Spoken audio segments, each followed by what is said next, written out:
चुड़ैल पार्ट 1। ऊंची ऊंची पहाड़ियों और घने जंगल से घिरा हुआ भैरवगढ़ गांव काली पहाड़ी के ठीक पीछे था। काली पहाड़ी यानी मौत का घर। भैरवगढ़ गांव तक पहुंचने का रास्ता बेहद दुर्गम था। लगभग 24 घंटे घने तूफान और तेज हवाओं की वजह से वहां के वीराने माहौल की कहानियां लोगों के दिलों को दहला देती थी। ऐसे बहुत कम लोग थे जो भैरवगढ़ गांव तक जाने की हिम्मत करते थे। लोगों का कहना था कि इस गांव के आसपास बुरी आत्माओं का साया मंडराता है। गांव के रहने वाले लोगों ने वैसे तो अपनी आंखों से किसी बुरी आत्मा या साये को नहीं देखा था, लेकिन गांव का बच्चा बच्चा इस बात को महसूस कर सकता था कि गांव के ऊपर कोई तो खौफनाक साया मंडरा रहा है। और उसकी वजह ये थी कि उस गांव में जैसे ही कोई लड़का 18 साल का होता, उसके 18वें जन्मदिन की रात ठीक 12 बजे अकस्मात उसकी मौत हो जाती। हर बार ये मौतें बड़े ही रहस्यमयी ढंग से होती, और इस बार सरपंच सुमेर के बेटे को 18 साल होने में अब बस 15 दिन बाकी थे। अजी सुनते हैं, हमारा बेटा भी कुछ दिन बाद 18 साल का हो जाएगा। कहीं वो डायन उसे भी खा गई तो। कैसी बातें कर रही हो? जब वो इस गांव में ही नहीं है तो कोई भी डायन या बुरा साया उसका कैसे कुछ बिगाड़ सकता है? उसे कुछ नहीं होगा। हाँ जानती हूँ, आपने उसे पढ़ाई के बहाने इस गांव से बाहर निकाल शहर भेज दिया है, लेकिन ये भी तो सच है ना कि वो बार बार यहाँ आने की जिद करता रहता है। वो चाहे कितनी भी जिद कर ले जानकी, पर मैं उसे इस गांव में कभी वापस नहीं आने दूंगा। मैं नहीं चाहता कि गांव के दूसरे लड़कों की तरह मेरे बेटे की भी अजीबोगरीब ढंग से मौत हो जाए। कभी कभी तो लगता है कि हम सब गांव वालों को हिम्मत करके अपने गांव को इस बुरी आत्मा से छुड़वा लेना चाहिए। लेकिन कौन जानता है आखिर वो खतरनाक साया किसका है? वो काली आत्मा कौन है जो रातों रात हमारे गांव के लड़कों को निगल जाती है? सुमेर और जानकी जब ये सारी बातें कर रहे थे तब रात के लगभग 10 बज चुके थे, और हर रात की तरह भैरवगढ़ गांव एक भयानक काले तूफान की आगोश में था। बाहर चल रही तेज हवाएं और बारिश के बीच कभी कभी ऐसा लगता जैसे कोई बुरी तरह से चीख रहा है। किसी के तड़पने और चीखने की आवाजें गांव के कानों में बार बार टकराती, पर वहां रहने वाले किसी भी औरत या आदमी के अंदर इतना साहस नहीं था कि वो अपने घर से बाहर कदम रख के उन आवाजों तक पहुंच सके। सो जाओ जानकी, और घर के खिड़की दरवाजे कसकर बंद कर दो। अब जानकी सब खिड़कियां ठीक से बंद करने ही लगती है कि तभी उसे अपने घर के दरवाजे पर जोर जोर से खटखटाने की आवाजें सुनाई देती है। इन आवाजों को सुनकर जानकी और सुमेर के चेहरे डर से पीले और हाथ पैर ठंडे पड़ जाते हैं। जानकी, जानकी, इतनी रात कौन होगा? पता नहीं, ऐसा लग रहा है कोई बुरी तरह से दरवाजा खटखटा रहा है। अरे हाँ, पर किसी की आवाज भी तो नहीं आ रही। क्या करूं? दरवाजा खोल लूं या नहीं? कहीं ऐसा ना हो कि किसी को हमारी मदद की जरूरत हो। लड़खड़ाते कदमों से सुमेर दरवाजे के करीब जाता है और अपने कान को दरवाजे पर रख धीरे से आवाज देते हुए पूछता है, कौन कौन है? कौन है वहां? तभी एक बेहद डराने वाली आवाज उसके कानों से टकराती है। दरवाजा खोलो, दरवाजा खोलो, वरना आज की रात इस गांव में कोई जिंदा नहीं बचेगा।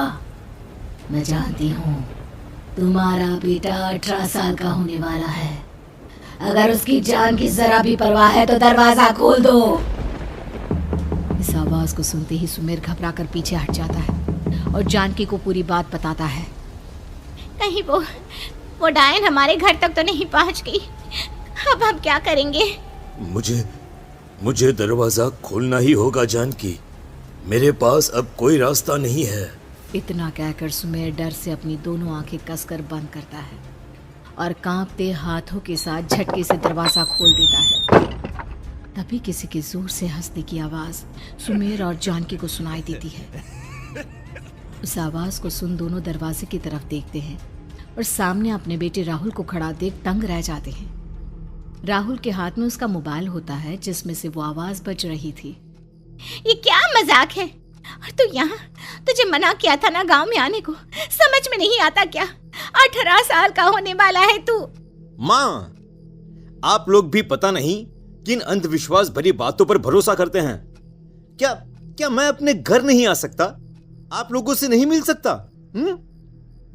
देख बेटा, हमने तुझे किसी वजह से ही इस गांव से दूर रखा था और यहां आकर तूने अच्छा नहीं किया। चल चल चल, मैं तुझे अभी के अभी वापस शहर छोड़कर आता हूं। ओफो पापा, आप बेकार की बातों से परेशान हो रहे हैं। बाहर इतना तेज अंधड़ तूफान चल रहा है, कहीं जाने की जरूरत नहीं है। मैं बस आप लोगों से मिलने आया हूं, कुछ दिन रहकर चला जाऊंगा। दिमाग खराब हो गया है इस लड़के का, नहीं जानता कि इस गांव में ये सुरक्षित नहीं है। किसने कहा था तुझे यहाँ आने को? ये आवाजें सुन, बाहर से जो आवाजें आ रही है तुझे सुनाई नहीं देती क्या? अरे माँ, जब जोर से तूफान चलता है, तेज हवाएं चलती हैं, तो इसी तरह की आवाजें आती हैं। ये बहुत नॉर्मल है माँ।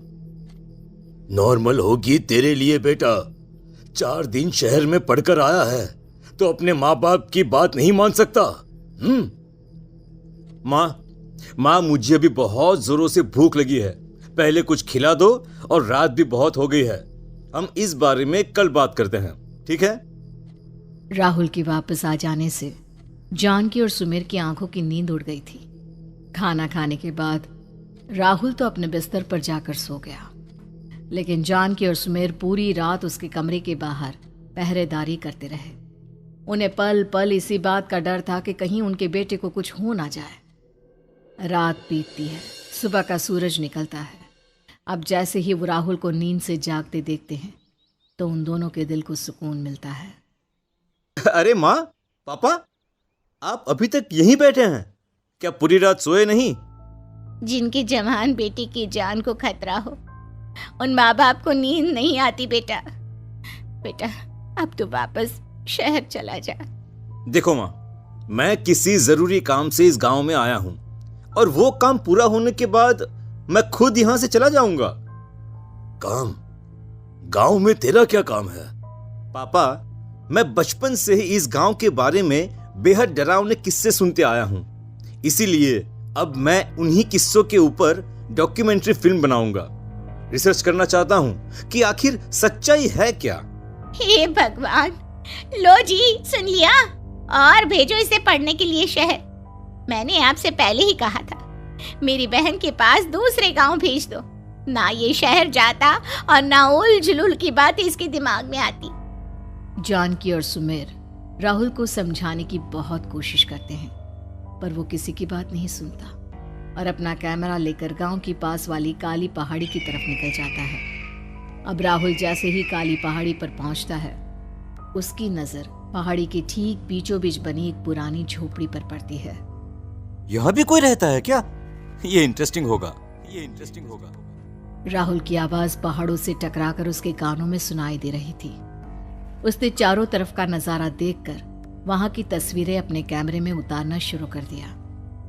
तभी अचानक राहुल ने अपने कैमरे में खींची हुई तस्वीर को जूम करके देखा, और उसमें उसे जो नजर आया वो देखकर राहुल के होश उड़ गए। क्या सचमुच उस गांव के ऊपर किसी बुरी आत्मा का साया था? क्या राहुल की जान बच पाएगी? क्या देखा था राहुल ने उस फोटो में जिसे देखकर वो दंग रह गया? इन सवालों के जवाब जानने के लिए देखिए इस कहानी का अगला भाग।